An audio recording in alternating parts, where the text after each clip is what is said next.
A family's history can sometimes complicate matters for their children later in life. It is a situation for people with birth records from both Mexico and the U.S. It's a situation they find themselves in. Their citizenship can be challenged. Channel 5's Valerie Gonzalez reports. People born at home, close to the border, tend to draw suspicion from the U.S. government. Cases of falsified birth records affect those with similar birth situations. These are common cases. Sometimes there is more to the story, says immigration attorney Jaime Diaz. After 18 months now, we have filed a lawsuit.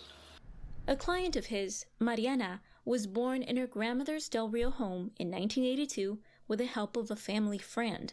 2 years ago, when she was coming back from a trip to Mexico with passport in hand, she was stopped by CBP officers at the Hidalgo port of entry.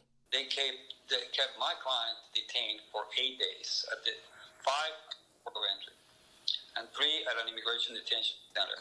According to the lawsuit, Mariana was held for 5 days at the bridge, questioned repeatedly, and told she wasn't born here. Diaz has defended clients like her many times over the years. He knows border culture a few years ago meant parents with mixed status would register children in the U.S. and in Mexico to fit the lifestyle. Like most, Mariana had birth records in both countries.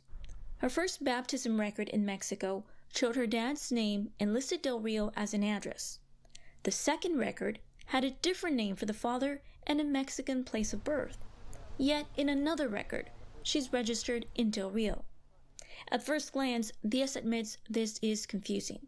Unlike most cases, there's a twist. Her father was a lifelong criminal and fugitive. That's why he used a false name the second time. Everything else is just part of their culture and complicated marriage. Diaz says it's because of the father's criminal acts that the government can look to as proof of citizenship. In a case, before 1987, you needed to prove 10 years that your dad was in the United States. So let's just imagine for a second that your father was 30 years old. He went to high school here, he went to school, he was in prison for years. You have plenty of evidence to show that he was here the whole time. Citizenship can be granted to children whose birth parents are from the U.S. For now, they're waiting. The government needs to file a response that will likely ask the court to push this case back into immigration proceedings. If that fails, Diaz predicts the lawsuit won't have its first hearing until next year.